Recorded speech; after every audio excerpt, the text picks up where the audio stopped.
ఆకును చేతులకు అలంకరించుకునేవారు. స్త్రీలు పాదాలకు, చేతులకు అలంకరించుకొని చేతులు, పాదాల సౌందర్యాన్ని మరికొంచెం పెంచుకునేవారు.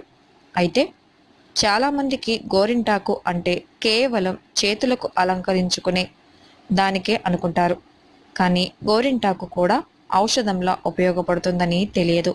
స్వచ్ఛమైన పచ్చని గోరింటాకు చేతులకు పెట్టుకోవటం ద్వారా ఎటువంటి ఇబ్బందులు కలగవు.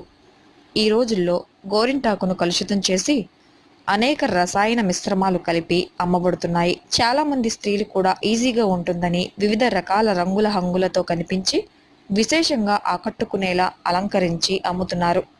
వీటిని కొనడానికే సిద్ధపడుతున్నారు.